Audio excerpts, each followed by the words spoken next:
we'll go through all 6 basic techniques essential to drifting and further analyze how Tsuchiya is using these techniques from various camera angles. Let us guide you to the world of the Drift King's Drift Bible.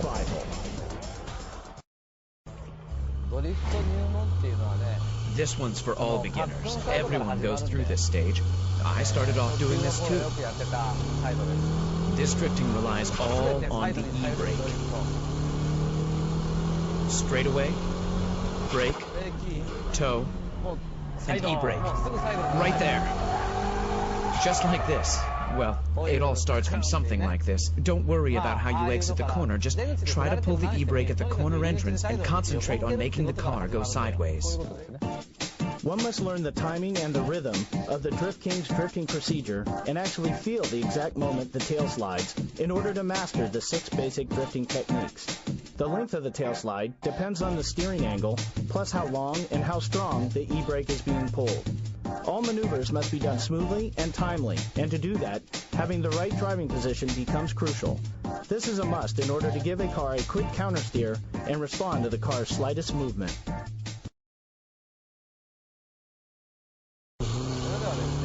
Okay, let's now look at the shift lock. I used to do this on snow and wet surfaces. I don't recommend to do this on dry roads, but here we go.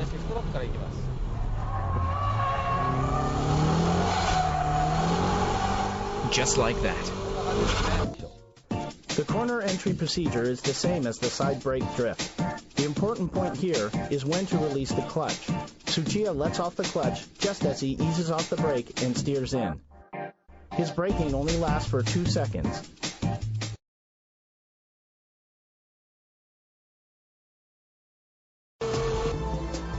In power over drifts, throttle control is the key.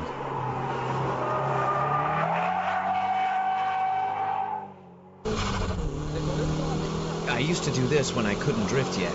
I'd brake like this and try to drift, but I couldn't because I was too scared. So the only thing I could do was to step on the gas all the way at the corner exit. I used to practice this on the snow as well. Power over drifting needs strong front tire grip. This is the reason why Tsuchiya loosens the gas to make the weight shift to the front.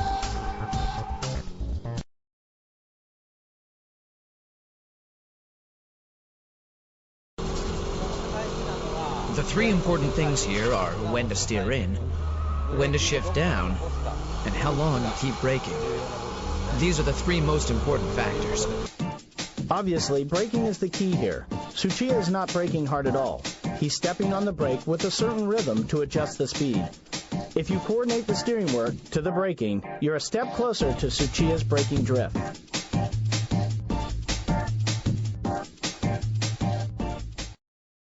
When weight transition is difficult to make just by braking, you shift the weight with a feint movement.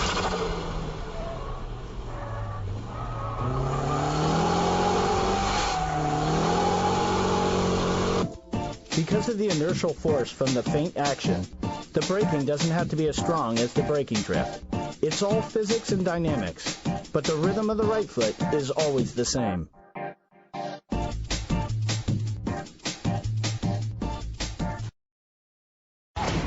Okay, shall we try this dynamic drifting? This one's pretty difficult, so even professional racing drivers like us can't always get it right. Drifting begins from stepping off the gas, just like the Fuji Speedway's 100R or the final corner at Tsugo.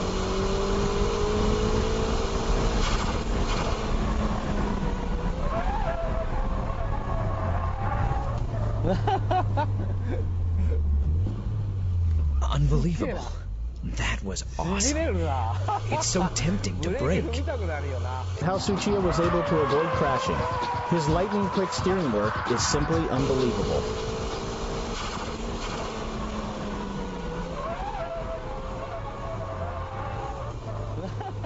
So that was dynamic drifting, which is the ultimate form of all drifting.